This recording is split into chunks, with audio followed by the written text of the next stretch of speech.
皆さんこんにちは、ネストリングスです。今回も僕たちがダブルエクストリームスタジアム用に考えたガチ 3on3 デッキで戦っていきたいと思います。今回対戦するのはちょめまると野水航です。よろしくお願いします。お願いします。それじゃあ早速やっていきましょう。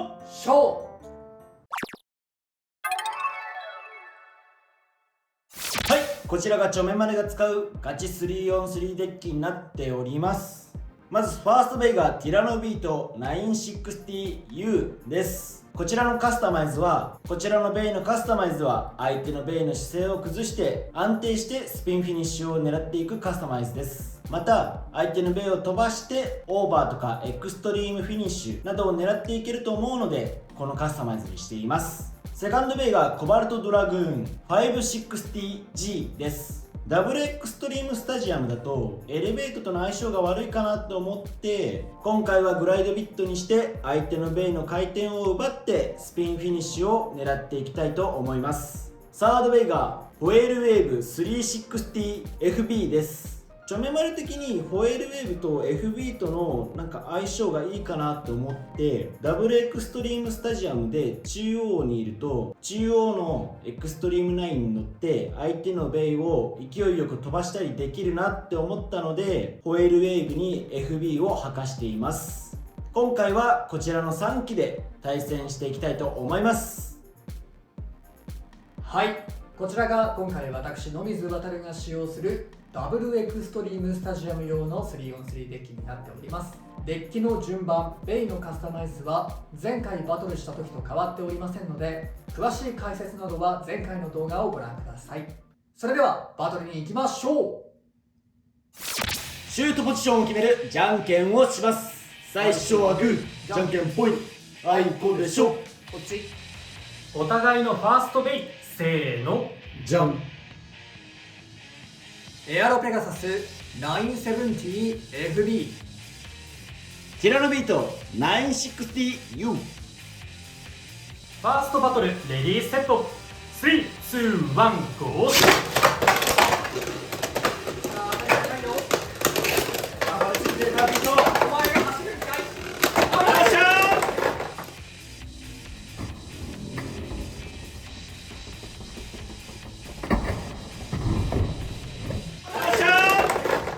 ファーストフィニッシュ、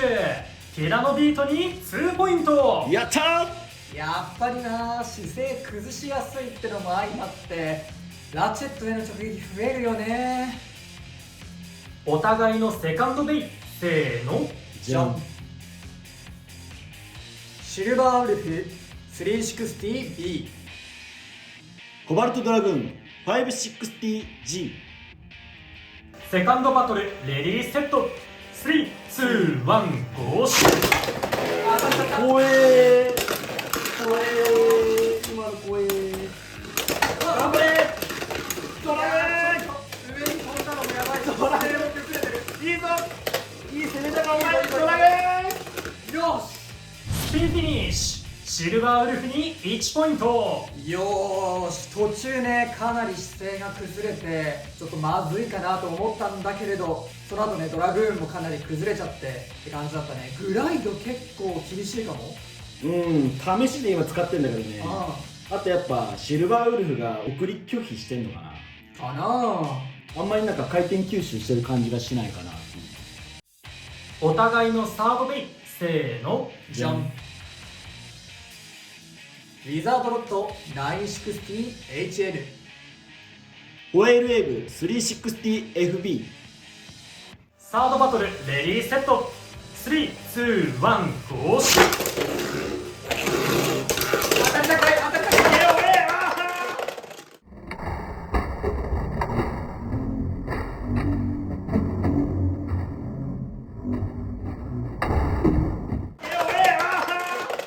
ファーストフィニッシュ、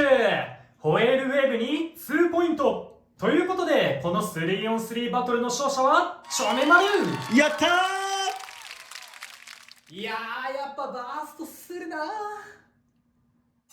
はい、というわけでガチ 3on3 バトルやっていきましたが、いかがだったでしょうか。いやー、俺はね、前回のバトルでデッキ紹介した時にも言ったけど、自分がね、懸念していたバーストしたら負けちゃうんじゃないのっていうのが、綺麗に決まってしまった、決められてしまったバトルになったなと思います。まあでもそこはね、運よくこっちがねバースト2回取れたんで、そこで勝てたんだけど、いやまあ勝ててよかったかなって感じかな。そうだね、やっぱりね、このダブルエクストリームスタジアムに限った話ではないんだけど、やっぱりスタミナタイプの1ポイントしか取れないっていう戦い方、これはねやっぱ気になるところはあって、ちょっと前の大型大会の優勝者の方と準優勝者の方がデッキにリザードロッドを入れていないっていうこともあって、自分もね結構スタミナタイプ難しくなってきたなとか、勝ち数は勝てるんだけど試合自体には勝てないんじゃないのみたいな風には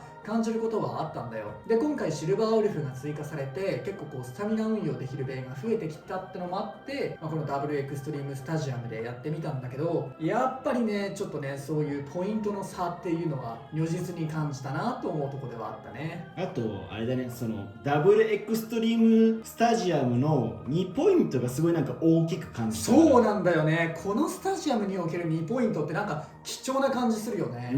前のねエクストリームスタジアムだったら2ポイントはまあ取りやすいから別にその取り返せばいいやって感じだったんだけど、ここだとなかなかね2ポイントって発生しづらいから、やっぱりこのオーバーの壁が厚くなったりとか、この横にちょっと太めのね壁が追加されているとか、あとはこのラインの形状の違いとか、あとこのエクストリームラインが中に沈んでる時は出しづらいとか、そういったことがあってオーバーフィニッシュの回数は明らかに減ってるような印象がありますね。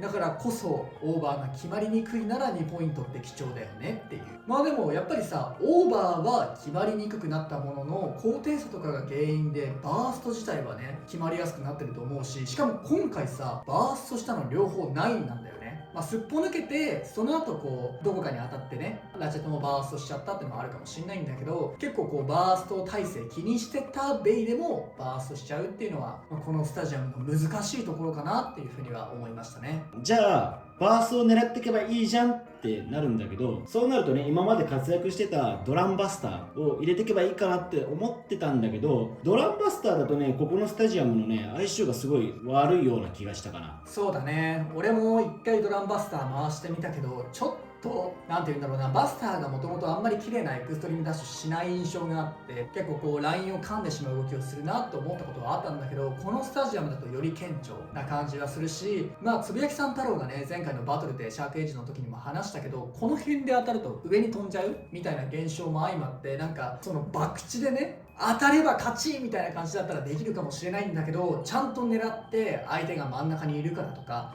こういう戦い方をしたいなっていうのを考えて使う時のバスターはこのスタジアムかなり使いにくい、想定通りのバトルはできないっていう感じはしたかな。そうなると代わりに使うんだったらホエールウェーブがいいかなと思って今回ホエールウェーブをね使ったんだけど、大活躍だったね。大活躍だったね。やっぱりね、前回ねホエールウェーブの発売日翌日翌々日に撮った動画ではホエールウェーブ全く活躍してなかったんだけど、やっぱホエールウェーブもねアタック力強くて全然活躍できるベイだなっていうのは改めて感じたね。